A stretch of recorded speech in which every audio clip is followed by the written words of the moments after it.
35 লক্ষ টাকা এই বাইকটার দাম হবে, তারও বেশি হবে হয়তো, আমার আইডিয়া নেই। সাউন্ডটা কি দেখছেন? আমি একটা রিভিউ নেব, জাস্ট নর্মালি কেমন মজা লাগে দেখি, ঠিক আছে?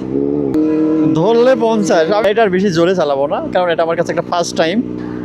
গাইজ, আমার সামনে এখন দেখতে পাচ্ছ ডান পাশে সুজুকি 250 সিসি আর 400 সিসি, ভাই ফার্স্ট টাইম। আমি ফিলিং নেব, আমার ফিল্ড এটা ফার্স্ট টাইম, বাংলাদেশে তো আর পাইনি, তাই না? ও মাই গড, এর যে ইয়েটা না, এটাই তো আমার কাছে কেমন লাগছে। ফিল আসবে না গাইস? এটা আমার কাছে ফার্স্ট টাইম, এটা 400 সিসির বাইক, নিনজা কাওয়াসাকি, ঠিক আছে? সেলফ এটাই না? আচ্ছা। ও, এই গাড়িতে আমি স্টার্ট দিতে পারতেছি না ফার্স্ট টাইম, তো এর সাউন্ডটা আরও বেস্ট। সাউন্ডটা দেখেন, সাউন্ডটা শুনেন, সাউন্ডটা কি দেখছেন? আমি একটা রিভিউ নেব, জাস্ট নর্মালি কেমন মজা লাগে দেখি, ঠিক আছে?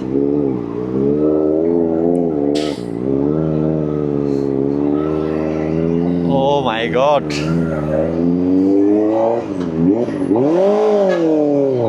ও ফিল ভাই, ধরলে 50, আমি কিছুই করিনি, বাইকের মানে স্পিড কিন্তু 50 উঠে গেছে, একটু ধরলে দেখেন। ও মাই গড ভাই, ফিল আর কি ফিল ভাই। আমি এই গাড়িটার বেশি জোরে চালাবো না, কারণ এটা আমার কাছে একটা ফার্স্ট টাইম। আর কি বলবো, মানে আমার লাইফে আমি এটাই প্রথম এত মানে সিসির বাইক চালাচ্ছি, তো এটার বলার আর ভাষা নাই আমার কাছে যে এই গাড়িটার ফিলটা কি ভাই। যে চালাইছেন তারা বুঝবেন অবশ্য, মানে ধরলেই কিন্তু ও মাই গড,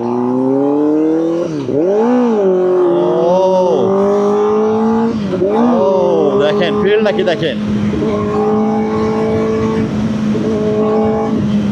দেখছেন?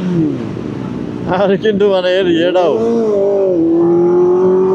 4 গিয়ারে দেখেন ভাই, মানে ধরলেই, আরে ভাই রে ভাই। আর ব্রেক কন্ট্রোলটা কি অস্থির ব্রেক কন্ট্রোল ভাই। গাড়ি যদি আমি 150 তুলি বা 200 তুলি, মানে এটা কোনো ফ্যাক্টরি নেই গাড়ি ব্রেক কন্ট্রোলের কাছে, ঠিক আছে? আর সব মিলিয়ে মানে আসলে বাইক তো বাইকই, নিনজা একটা বাইক, সুজুকি চালাইছি, এর কাছে কিছুই নাই। এর যে ইঞ্জিনের যে স্পিড ভাই, মাথা নষ্ট। তো এই বাইকটার দাম নিয়ে কিন্তু আমি কথা বলতে পারি, আর বাইক সম্পর্কে আমার এতটা ধারণাও নাই যে আমি বাইক সম্পর্কে আপনাদের কাছে কিছু বলবো। বাইকটার দাম মিনিমাম সৌদি রিয়াল 70,000 রিয়াল হবে, এই নিনজা কাওয়াসাকি বাইকটা।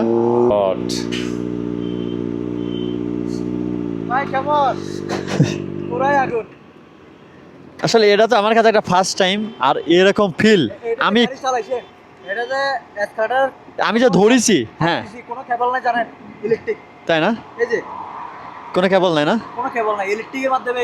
আচ্ছা আচ্ছা ডিসপ্লে ব্লুটুথের মাধ্যমে, আপনার হাওয়া কতটুকু আছে আচ্ছা ডিসপ্লের মধ্যে শো করবে, আচ্ছা সব ব্লুটুথ সিস্টেম।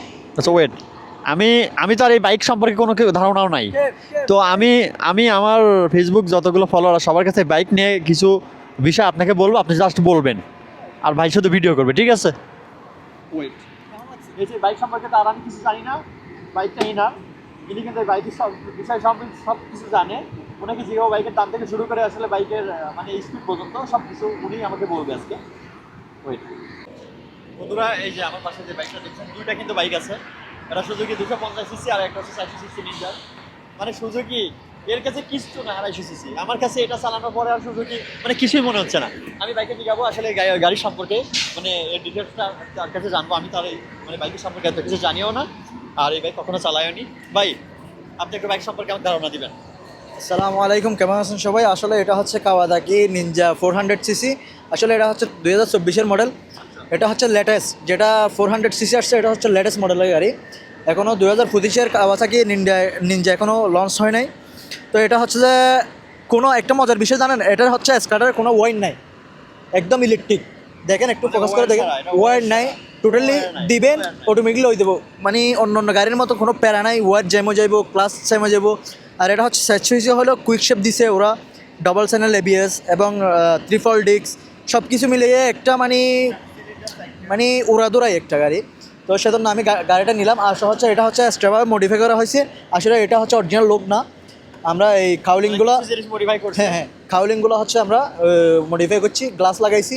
আর হচ্ছে যে কন্ডম ট্যাঙ্ক, এটা হচ্ছে এক্সট্রা বসাইছি এই কালো এটা। এগুলো যা দেখছেন এগুলো কিন্তু পরে modify তো আসলে লাস্ট গাড়িটা কেনার পরে 10,000 রিয়াল মতো আমি আর মডিফাই করতে আমার খরচ হয়েছে, টেকনিশিয়ানের বিল আর সব কিছু মিলিয়ে।